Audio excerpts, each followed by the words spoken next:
एक गुरु एक शिक्षक होने के नाते मेरा यह कर्तव्य बनता है कि आप दोनों भाइयों को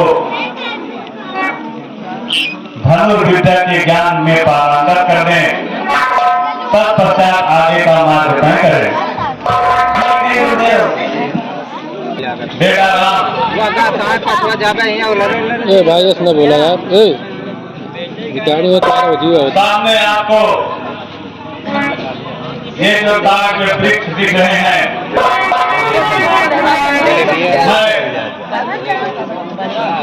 आपका यही लक्ष्य निर्धारित करता हूँ।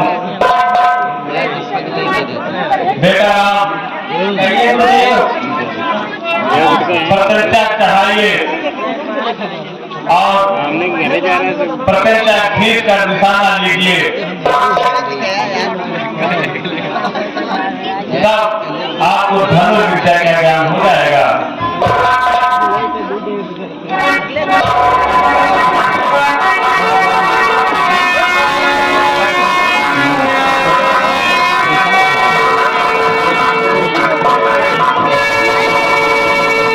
और क्या है बगल से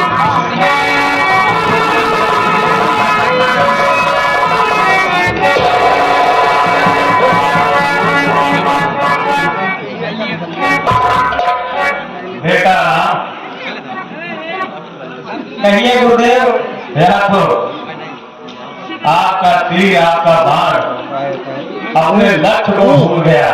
बगल में बेटा राम स्मरण रहे, दिमाग बंद है। जिस वृक्ष को जिस लक्ष्य को हम अपना लक्ष्य माने,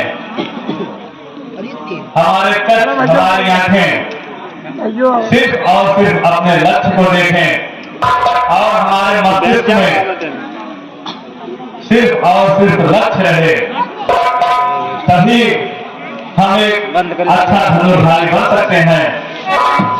बेटा कहिए गुरुदेव, आप आइए पुनः प्रयास करिए और अब की बार आपका प्रयास यह होना चाहिए कि आप ताड़ के वृक्ष का विच्छेदन कर दें।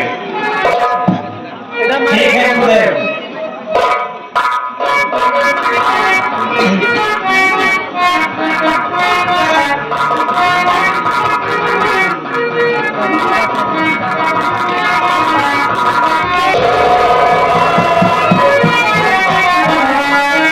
वाह बेटा राम, बहुत अच्छा।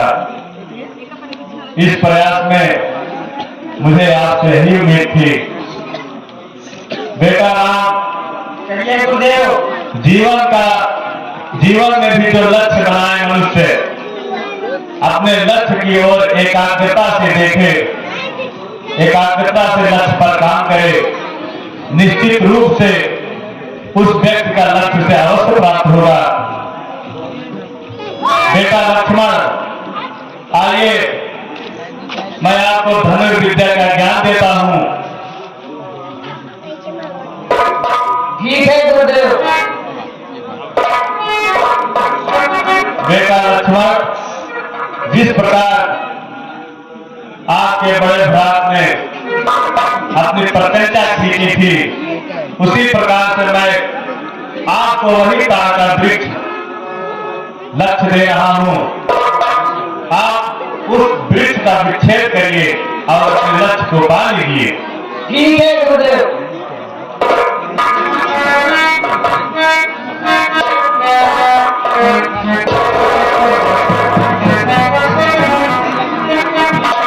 बेटा लक्ष्मण, आपसे फिर वही गलती हो गई जो प्रिय राम से हुई थी। बेटा लक्ष्मण, आप मन को एकाग्र करिए, 25 मिनट चित्त को सटीक निशाने पर रखिए, तब आप अपने लक्ष्य का भेदन कर सकते हैं। आइए पुनः प्रयास करिए। शिक्षा में आई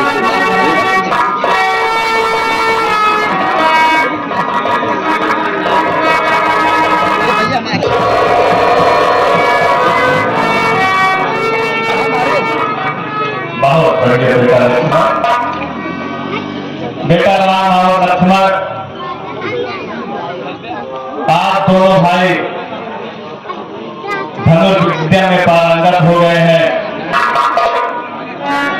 बेटा राम गुरुदेव और लक्ष्मण, मैं आप दोनों से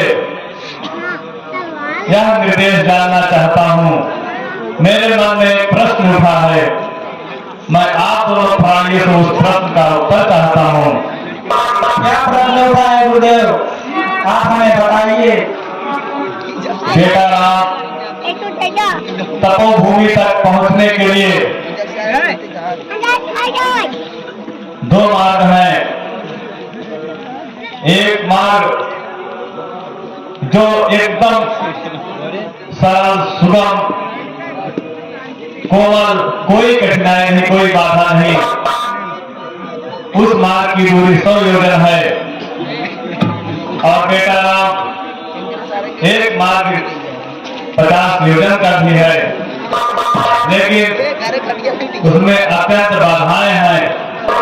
अनेक प्रकार के निशाचर उसमें मिलेंगे। बेटा राम, अब आप कहिए कि हमें किस मार्ग से चलना चाहिए।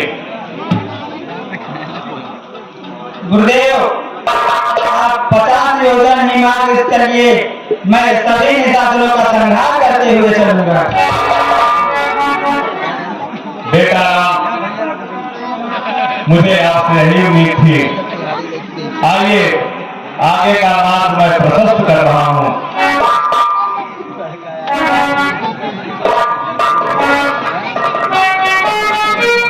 हम तीनों प्राय 50 योजन वाले मार्ग के मझधार में आए हैं। हमने आधा लक्ष्य तय कर लिया है।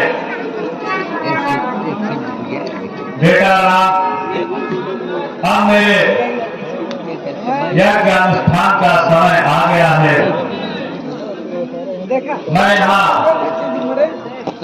यज्ञ समापन करके पुनः आगे चलूंगा।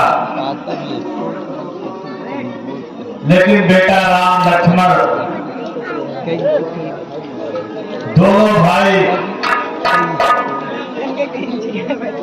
इस बात की तैयारी में रहना,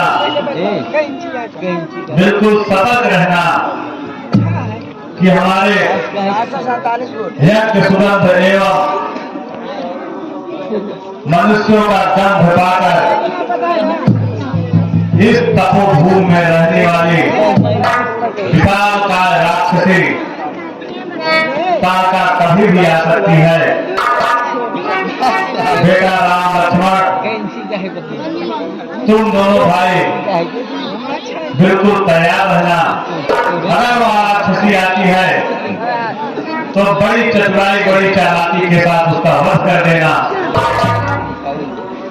ठीक है गुरुदेव, आप निश्चिंत रहिए, मैं उसका वध जरूर करूंगा। ठीक है पुत्र, आप दोनों भाई बिल्कुल सतर्क रहिएगा, बिल्कुल सावधान रहिएगा। ठीक है गुरुदेव।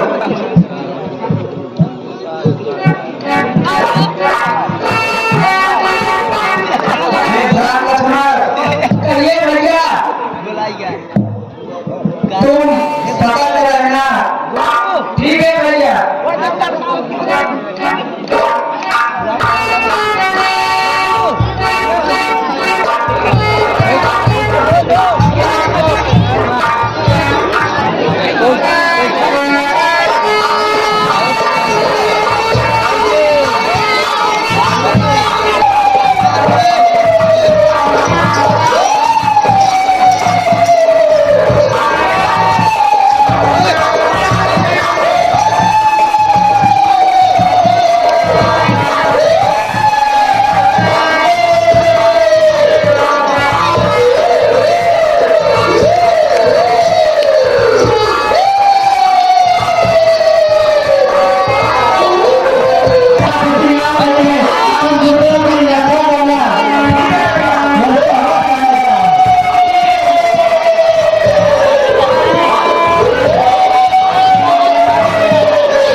ये हाथी के बच्ची चल उठ करने की मैदान में आ जा, तुम्हें कच्चा